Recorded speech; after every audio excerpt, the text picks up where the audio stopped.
ಗುರುಜಿಗಳಾದಂತ ನಮ್ಮ ಶಶಿಕಾಂತ್ ಪೂಜಾರಿ ಆಗಿರ್ಬೋದು, ಚನ್ನಣ್ಣ ಆಗಿರ್ಬೋದು, ಇಲ್ಲಿ ಇನ್ನಂತ ಎಲ್ಲ ಅಣ್ತಮ್ಮಂದ್ರು ತಮ್ಮ ದಿನನಿತ್ಯದ ಕೆಲಸ ಬಿಟ್ಟು ಬೆಳಗಾವಿಯಿಂದ ಬಾಗಲಕೋಟೆಯಿಂದ ಬೆಂಗಳೂರಿನ ವಿಧಾನಸಭಾ ಕಡೆಗೆ ಟ್ರ್ಯಾಕ್ಟರ್ಗಳನ್ನು ಖರೀದಿಸಲಿಕ್ಕೆ ನೀವು ಅವಕಾಶವನ್ನು ಕೊಡಬಾರದು.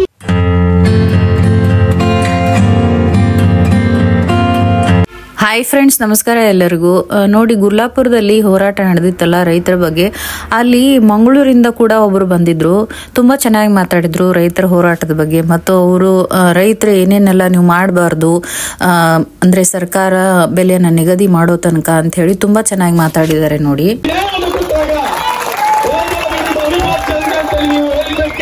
ನೀವು ಪ್ರಾಮಾಣಿಕರಾಗಿದ್ದೀರಿ ಅನ್ನೋದಕ್ಕೆ ಅರ್ಥ ಬರುತ್ತೆ. ಮೊನ್ನೆ ಸಿದ್ದರಾಮಯ್ಯರವರು ಅಂತ ಹೇಳಿದ್ದಾರೆ, ನಾವು ಸಚಿವ ಸಂಪುಟ ಸಭೆಯನ್ನು ಕರೆದಿದ್ದೇವೆ, ಚರ್ಚಿಸ್ತೇವೆ ಅಂತೇಳಿ. ನಮ್ಗೆ ಗೊತ್ತಿದೆ ಈ ಸಚಿವ ಸಂಪುಟ ಸಭೆಯಲ್ಲಿ ಎಷ್ಟು ಶುಗರ್ ಕಂಪನಿಯ ಮಾಲಕರಿದ್ದಾರೆ, ಈ ಮಾಲಕರ ಚಾಪಲೂಸಿ ಮಾಡುವ ಶಾಸಕರಿದ್ದಾರೆ ಅಂತೇಳಿ ಬಹಳ ಸ್ಪಷ್ಟವಾಗಿ ಇಲ್ಲಿ ಮಾತುಗಳು ಗೊತ್ತಿದೆ.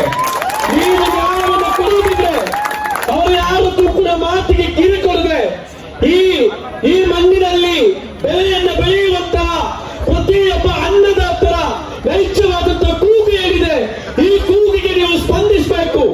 ಕೇಂದ್ರ ಸರ್ಕಾರ ಸ್ಪಂದಿಸದೇ ಇದ್ದಾಗ ಅಲ್ಲಿಗೆ ಪಂಜಾಬ್ನಿಂದ ಹರಿಯಾಣದಿಂದ ಟ್ರ್ಯಾಕ್ಟರ್ಗಳು ಧಾವಿಸಿದ್ದನ್ನು ನೀವು ನೋಡಿದ್ದೀರಿ. ಅದೇ ರೀತಿ ಬೆಳಗಾವಿಯಿಂದ ಬಾಗಲಕೋಟೆಯಿಂದ ಬೆಂಗಳೂರಿನ ವಿಧಾನಸಭಾ ಕಡೆಗೆ ಟ್ರ್ಯಾಕ್ಟರ್ಗಳನ್ನು ಖರೀದಿಸಲಿಕ್ಕೆ ನೀವು ಅವಕಾಶವನ್ನು ಕೊಡಬಾರದು. ಈ ರೈತರ ನೈಜವಾದಂತಹ ಕೂಗು ಏನಿದೆ, ಇದಕ್ಕೆ ಸ್ಪಂದಿಸಲಿಕ್ಕೆ ರಾಜ್ಯ ಸರ್ಕಾರ ಈಗಲಾದ್ರೂ ತಯಾರಾಗಬೇಕು.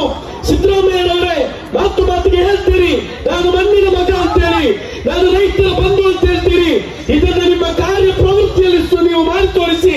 ಅಧಿಕಾರದಲ್ಲಿ ನೀವು ಕೂತಿದ್ದೀರಿ, ಈ ಜನತೆಗೆ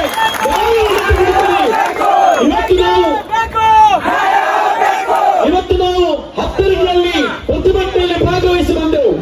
ಇಲ್ಲಿಗೆ ಬರುವಾಗ ಏನು ರೈತ ಸಂಘದ ನಾಯಕರುಗಳು ನಮ್ಮಲ್ಲಿ ಹೇಳಿದ್ರು, ನಾನು ಹತ್ತರಿಗೆ ಹೋಗ್ತಾ ಇದ್ದೇನೆ, ಅಲ್ಲಿ ಕೆಲವು ತೊಂದರೆಗಳಾಗಿದೆ, ಲಾಠಿ ಚಾರ್ಜ್ ಆಗಿದೆ, ಮಾಧ್ಯಮದವರಿಗೆ ಹೊಡೆದಿದ್ದೇವೆ ಅಂತೇಳಿ.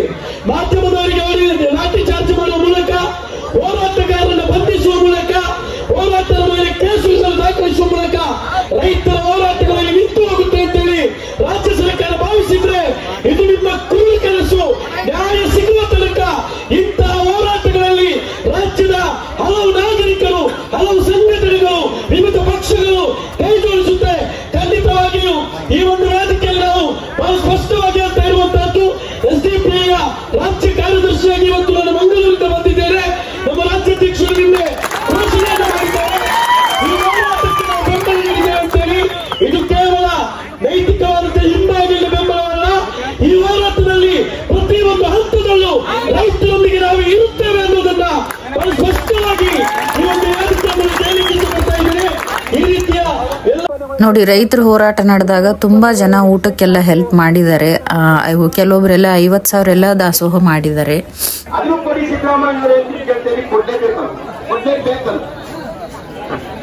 ಅದಕ್ಕೆ ಗಾಡಿ ಬೆಳಿಬೇಕಾಗಿಲ್ಲ, ಕಾರ್ಖಾನೆಯವ್ರನ್ನ ಕೊಡಿ ಅಂತ ಆದೇಶ ಮಾಡಿ ಕೊಡಿಸ್ಬೋದು. ನೀತಿಗಳು ತಪ್ಪಿದೆ ಒಪ್ಕೊಳ್ತೀವಿ, ನೀತಿಗಳು ತಪ್ಪಿದೆ. ಇವತ್ತು ಕೇಂದ್ರ ಸರ್ಕಾರ ನೀತಿಗಳು ತಪ್ಪಿದೆ ಒಪ್ಕೊಳ್ತೀವಿ. ಇವತ್ತು ಎಫ್ರಾಸ್ಟ್ರ ಬೆಲೆಯಲ್ಲಿ ನಾವು 8.5 ಇಳುವರಿ ಪ್ರಾರಂಭದಲ್ಲಿ. ಇವತ್ತು ಬಹಳ ಜನ ಹೇಳ್ತಾ ಇದ್ರು, ಕರ್ನಾಟಕ ರಾಜ್ಯ ರೈತ ಸಂಘ, ಕರ್ನಾಟಕ ರಾಜ್ಯ ರೈತ ಸಂಘ ಏನೇನೋ ಆಗೈತೆ ಅಂತೇಳಿ.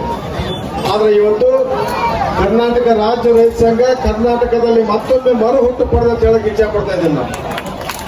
ಇವತ್ತು ನೋಡಬಹುದು, ಅದು ಹೇಳ್ತಾರೆ ಯಾರೋ ಒಂದು ಕಾರ್ಯಕ್ರಮದಿಂದ ಒಳ್ಳೆ ಚಲೋ ಆಗೈತೆ ಅಂತೇಳಿ ಇವತ್ತು ಇಲ್ಲಿ ಗುರ್ಲಾಪುರ ಕ್ರಾಸ್ನ ಸ್ಟಾರ್ಟ್ ಆಗಿದೆ ಕಬ್ಬಿನ ಹೋರಾಟ.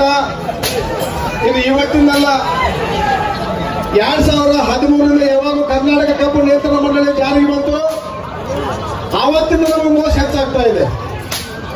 ಇವತ್ತು ರೈತರು ಕಾನೂನಾತ್ಮಕ ಹೋರಾಟವನ್ನು ಪ್ರಾರಂಭ ಮಾಡುವ ಮುಖಾಂತರ ಹೋರಾಟಕ್ಕೆ ಬಂದಾಗ ಸರ್ಕಾರ ಮತ್ತು ಕಾರ್ಖಾನೆಗಳು ಒಂದಾಗಿ ರೈತರ ಕಣ್ಣಿಗೆ ಮಾನ್ಯವಾದ ಕೆಲಸವನ್ನು ಮಾಡ್ತಾರೆ. ಇವತ್ತು ಸಾಕಷ್ಟು ಪ್ರಜ್ಞಾವಂತರಾಗಿದ್ದಾರೆ, ಪ್ರಶ್ನೆ ಮಾಡ್ತಾ ಇದ್ದಾರೆ, ಆದ್ರೆ ಉತ್ತರ ಕೊಡುವಂತ ಶಕ್ತಿಗಳು ಪರಿಮಾಸ್ತಾ ಇದ್ದಾರೆ. 2018ರಲ್ಲಿ ವಿಧಾನಸಭಾ ಗೇಟ್ ಅನ್ನ ಮುರಿಮುಖ ಬೆಳಗಾವಿಯ ಸುವರ್ಣ ಸೌಧ ಗೇಟನ್ನು ಮುರಿದ ಮುಖಾಂತರ 19 ಗಾಡಿಗಳನ್ನು ನಮ್ಮ ವಿಧಾನಸಭಾ ಹಚ್ಚಿಟ್ಟು ನಾವಲ್ಲ. ಅವತ್ತಿಂದ ಸರ್ಕಾರಕ್ಕೆ ಯಾವುದೇ ಒಂದು ಬಿಸಿ ಮುಟ್ಟಿರಲಿಲ್ಲ. ರೈತರು ಕೇಳ್ತಾರ ಸುಮ್ಮನೆ ಕೊಡ್ತಾರ ಅಂತೇಳಿ ಇವತ್ತು ರೈತ ಸಂಘ ಎಲ್ಲಿತ್ತು ಅನ್ನುವಂಥ ಸರ್ಕಾರಕ್ಕೆ ಮತ್ತು ಕೇಂದ್ರ ಸರ್ಕಾರ ಬಂದಿಬಿಟ್ಟಿದೆ ಅಂತ ಹೇಳಕ್ಕೆ ಇಚ್ಛೆ ಪಡ್ಬೇಕು. ಅವ್ರೇನು ತಿಳ್ಕೊಂಡಿದ್ರು, ಏನು 4 ದಿನ ಕೂಡ್ತಾರೋ 5 ದಿನ ಕೂಡ್ತಾರೋ ಹೋಗ್ತಾರ ಅಂತೇಳಿ ಇವತ್ತು ಸರ್ಕಾರದ ಮುಖ್ಯಮಂತ್ರಿ ಬುಡಕು ಬಂದಕ್ಕೆ ಇವತ್ತು ಗೊತ್ತಾಗುತ್ತೆ ಎಲ್ಲರಿಗೂ. ಇವನ್ನ ಸರ್ಕಾರ ಕಬ್ಬು ಹಂಗಾಮ ಪ್ರಾರಂಭವಾಗುತ್ತಾ ಮುಂಚಿತವಾಗಿ ಸಭೆಯನ್ನ ಮಾಡಬೇಕಾಗ್ತಿತ್ತು. ನಾವು ಎಷ್ಟೋ ಸಲ ರೈತ ಸಂಘದವರು ಸಾಕಷ್ಟು ಸಲ ಆಗ್ರಹ ಮಾಡಿದ್ದೇವೆ. ಈ ಕಬ್ಬನ್ನ ಉದ್ಯಮಿಯಾಗಿ ಪರಿಗಣಿಸಬೇಕು, ವ್ಯವಸ್ಥಿತವಾಗಿ ಸಭೆ ಮಾಡಬೇಕು.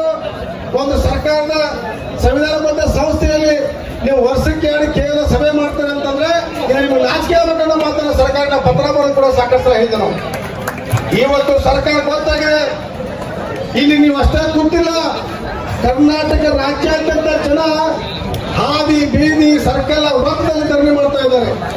ಅಷ್ಟೊಂದು ಅಭೂತಪೂರ್ವ ಬೆಂಬಲ, ಬಹಳ ಮಹತ್ವದ್ದು. ಸರ್ಕಾರಕ್ಕೆ ನಿದ್ದೆ ಹತ್ತಾ ಇಲ್ಲ.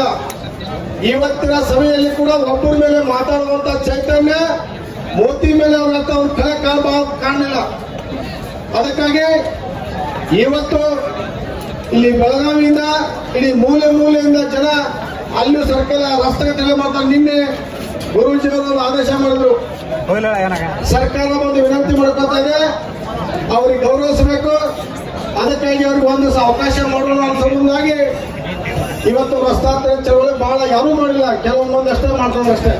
ಆದ್ರೂ ನಾವು ಬೆಳಗಾವಿಯಿಂದ ಬರ್ಬೇಕಾದ್ರೆ 3 ರಸ್ತಾಂತರಗಳನ್ನ ದಾಟಿ ಬರ್ಬೇಕಾಯ್ತು. ಆದ್ರೂ ಕೂಡ ನೀವು ಅಷ್ಟೇ ಏನಿಲ್ಲ, ಇಡೀ ಕರ್ನಾಟಕ ಜನತೆ, ಕರ್ನಾಟಕ ರೈತ ಸಂಘಗಳು ಎಲ್ಲ ತಮ್ಮ ಜೊತೆ ಇದಾವೆ. ಇದಕ್ಕೆ ಹೆದರುವಂತ ಪ್ರಶ್ನೆ ಇಲ್ಲ. ಒಂದು ನಮಗೆ ಅಸಹ್ಯ ಆಗ್ತಾ ಇದೆ, ಕೃಷಿ ಉತ್ಪನ್ನಗಳ ಜೊತೆ ನೀವು ಬಾರ್ಗೇನಿಂಗ್ ಮಾಡಬಾರ್ದು. ಕೃಷಿ ಉತ್ಪನ್ನಗಳ ಜೊತೆ ಬಾರ್ಗೇನಿಂಗ್ ಮಾಡಬಾರ್ದು ಸರ್ಕಾರದವರು. ನಿಮಗೇನಾದ್ರೆ ಸರ್ಕಾರದ ಮೇಲೆ, ಕಾರ್ಖಾನೆ ಆದ್ಮೇಲೆ ನಿಮಗೆ ಎಷ್ಟು ಪ್ರೀತಿ ವಿಶ್ವಾಸ ಇದ್ರೆ ಅವ್ರು ಎಷ್ಟು ಕೊಡ್ತಾರೋ ಉಳಿದಂತ ಹಣ ಬಗ್ಗೆ ನೀವು ಕೊಡ್ ನೋಡಪ್ಪ ಅವ್ರನ್ನ ಸರ್ಕಾರದ ಹೇಳಕ್ಕೆ ಇಚ್ಛೆ ಪಡ್ತಾ ಇಲ್ಲ. ನಾನು ಉಳಿದ ಕಟ್ ತೋರಿಸ್ಬೇಕು. 2013ರಲ್ಲಿ ಇದೇ ರೀತಿ ಚಳವಳಿ ಆದಾಗ 165 ರೂಪಾಯಿ ಕೊಟ್ಟಂತ ನಿಮ್ಮ ಸರ್ಕಾರ ಇವತ್ತು ಬಾರ್ಗೇನಿಂಗ್ ಮಾಡ್ತಾ ಇದೆ. ರೈತರ ಖರ್ಚು ವೆಚ್ಚಗಳು ಏನಾಗ್ತಾ ಇದೆ, ಇವತ್ತಿನ ದೇಶದಲ್ಲಿ ಹಣದುಬ್ಬರ ಯಾವ ರೀತಿ ಅಂತ ಸರ್ಕಾರ ಅಂದಾಜು ಹಾಕಬೇಕಾಗಿತ್ತು. ಇದು ಬಹಳ ವಿಷಾದಕರ ಸಂಗತಿ. ನೀವು ಅಷ್ಟೇ ಇಲ್ಲ, ಈ ಕರ್ನಾಟಕ ಜನತೆ ತಮ್ಮ ಜೊತೆ ಇದೆ. ಇನ್ನೂ ಹಲವಾರು ಜನ ಇದಕ್ಕೆಲ್ಲ ಬರ್ತಾ ಇದಾರೆ. ನೀವು ಎಲ್ಲ ಕೊಡ್ಕೊಂತ ಒಂದು ಉದ್ಯೋಗ ಯಶಸ್ವಿ ಆಗಬೇಕು. ನಾವು ನಿಮ್ ಜೊತೆಲಿ ಇರ್ತೇವೆ. ಇವತ್ತು ಬೆಂಗಳೂರಿಂದ ಸಂಯುಕ್ತ ಹೋರಾಟ ಕರ್ನಾಟಕ ಕೂಡ ತಮ್ಗೆಲ್ಲ ಸಂದೇಶ ತಗೊಂಡು ಬಂದಿದೆ. ಬೆಂಗಳೂರಲ್ಲಿ ಕೂಡ ಅವ್ರನ್ನ ಪತ್ರ ವ್ಯವಹಾರ ಮಾಡಿ ಸರ್ಕಾರಕ್ಕೆ ಒತ್ತಾಯ ಮಾಡ್ತಾ ಇದ್ದಾರೆ. ಇಲ್ಲಿ ಬೆಂಗಳೂರಿಂದ ಕೆಲವೊಂದು ನಿಯೋಗ ಬಂದು ತಮ್ಗೆಲ್ಲ ಬೆಂಬಲ ವ್ಯಕ್ತಪಡಿಸ್ತಾ ಇದೆ. ನಾವೆಲ್ಲ ಕುಡ್ಕೊಂಡು ನಿಮ್ ಜೊತೆ ಎಲ್ಲ ಎಲ್ಲರೂ ಕುಡ್ಕೊಂಡು ಮಾಡ್ತಾ ಇದೀವಿ. ಅಕಸ್ಮಾತ್ ಏನಾದ್ರು ಬಂದ್ರೆ ಎಂತ ಹೋರಾಟಕ್ಕೂ ಸಂಗೊಳ್ಳಿ ರಾಯಣ್ಣ ಗಲ್ಲಿಗಿರುವಾಗ ಒಂದು ಮಾತು ಕೇಳಿದ್ರು, ನಿನ್ನ ಕೊನೆಯ ಆಸೆ ಏನಂತೇಳಿ. ಸಂಗೊಳ್ಳಿ ರಾಯಣ್ಣ ಹೇಳಿದ, ನಾ ಸತ್ತ ಒಳಕ ಮನಿಗೊಬ್ಬ ಸಂಗೊಳ್ಳಿ ರಾಯಣ್ಣ ಆಗ್ಬೇಕಂತ ಹೇಳಿದ್ದ. ಆದ್ರೆ ಇವತ್ತು ಮನಿಗೊಬ್ಬ ರೈತರಾಗಿ ಬಂದಿರಲ್ಲ, ಇದರಿಂದ ಶಕ್ತಿ ನಮಗೆ ಏನು ಬೇಕಾಗಿಲ್ಲ. ನಮ್ಮ ರೈತರ ಹೋರಾಟಕ್ಕೆ ಬೇಡಿಕೆಗಳಿಗೆ ಸ್ಪಂದನೆ ಮಾಡಿ ನಮ್ಮ ಕೃಷಿ ಉತ್ಪನ್ನಗಳಿಗೆ ಯೋಗ್ಯವಾದ ದರ, ಯೋಗ್ಯವಾದ ತೂಕ ನಮಗೆ ಕೊಟ್ರೆ ಸರ್ಕಾರದಿಂದ ಯಾವುದೇ ಉಚಿತವಾದ ಸೌಲಭ್ಯ ತುಂಬುವಂತ ಅವಶ್ಯಕತೆ ಇಲ್ಲ. ನಾವೇ ಸರ್ಕಾರಕ್ಕೆ ಸಾಲ ಕೊಡ್ತೇವೆ ಅಂತ ಇಷ್ಟಪಡ್ತದೆ. ಅದಕ್ಕಾಗಿ ಯಾರು ರೈತರಿಗೆ ಸರಿ ಬಂದು ಗುರೂಜಿಗಳ ನೇತೃತ್ವದಲ್ಲಿ ಆಗ್ತಕ್ಕಂಥ ಹೋರಾಟ ಇಡೀ ಕರ್ನಾಟಕ ಕಿಲ್ಸದ್ ಬಿಟ್ಟೈತಿ. ಇದಕ್ಕೆಲ್ಲ ನಾವು ಸಂಪೂರ್ಣವಾಗಿ ನಿಮ್ಮ ಜೊತೆ ಅದೇವೆ. ಬಹಳ ಜನ ಮಾತಾಡ್ತಾ ಇದ್ರು, ಏನು ತುಂಡಾಗಿ ತುಕಡೆ ಗ್ಯಾಂಗ್ ಮಾಡ್ತಾ ಇದಾರೆ ಅಂತೇಳಿ. ಯಾರು ಮಾತಾಡಿದ್ರು ಅವ್ರ ಮುಂದೆ ನಿಮ್ಗೆ ಶಕ್ತಿ ಪ್ರದರ್ಶನ ಮಾಡಿದರೆ ನಿಮ್ಮೆಲ್ಲರಿಗೂ ನಾವು ಅಭಿನಂದನೆ ಹೇಳಕ್ಕೆ ಇಚ್ಛೆ ಪಡ್ತಾ ಇದ್ದೇವೆ. ನಮಗೆ ಇದು ಹೋರಾಟ ಯಶಸ್ವಿ ಆಗಬೇಕು. ಇನ್ನೊಂದು ವಿಷಯ ತಮ್ಗೆ ಹೇಳಕ್ ಮಾಡ್ತಾರೆ ಗುರುಗಳೇ, ಸಕ್ಕರೆ ಸೈನ್ಸ್ ಬಗ್ಗೆ ಬಹಳ ಜನ ಅಧಿಕಾರಿಗಳಿಗೆ ಇನ್ನವರೆಗೂ ಅರ್ಥ ಆಗಿಲ್ಲ. FRP ಹೆಂಗ್ ಹೆಚ್ಚಾಗತ್ತೈತಿ, FRP ಹೆಂಗ್ ಕೇಳತ್ತರಿ, ಇದು ಏನಾಗತ್ತೈತಿ ಅನ್ನೋದು ಬಹಳ ಮಂದಿ ಗೊತ್ತಿಲ್ಲ. FRP 3,500 ರೂಪಾಯಿ ನಿಗದಿ ಮಾಡಿ ನಿಮ್ ಬೇಡಿಕೆ ಏನಂತ ಕೇಳ್ತಾರ. ಇದು ಬಹಳ ಜನಕ್ಕೆ ಗೊತ್ತಾಗ್ತಲ್ಲ. ಇದು ಒಂದಿಲ್ಲ ಒಂದ್ ದಿವಸ ಖಾತ್ರಿ ಮಾಡಿಕೊಡುವಂತ ಮಾತನ್ನ ಎದಕ್ಕೆ ಹುಡ್ಸೈತಿ, ಇದು ಕೊಡೋ ಮಟ್ಟ ಸರಿ ಹೋದಂತ ಮಾತನ್ನು ಹೇಳ್ತಾ ಇಲ್ಲಿ ಮಾತಾಡ್ಲಿಕ್ಕೆ ಅವಕಾಶ ಮಾಡಿಕೊಟ್ಟು ಎಲ್ಲ ನನ್ನ ಸಹೋದರ ಆತ್ಮೀಯರಿಗೆ ನನ್ನ ಒಂದಿಷ್ಟು ಮಾತನ್ನ ಮುಗಿಸ್ತಾ ಇದ್ದೀನಿ. ಮೋದಿಗೆ ಅವರಿಗೆ ಧನ್ಯವಾದಗಳು. ನಿಮ್ಮ ವಿರುದ್ಧ ಹೋರಾಟ ಮಾಡುವಂತ ಕೆಲಸ ಮಾಡುವಂತದ್ದು ಆಗಬಾರದು. ಹಾಗಾಗಿ ಆದಷ್ಟು ಬೇಗ ಸರ್ಕಾರದ ಎಲ್ಲ ಸಚಿವಾಲಯ ಈ 3,500 ರೂಪಾಯಿನ ಲೋಡ್ ಕೊಡ್ಬೇಕಂತ ನಾನು ಕೇಳ್ಕೊತೇನೆ.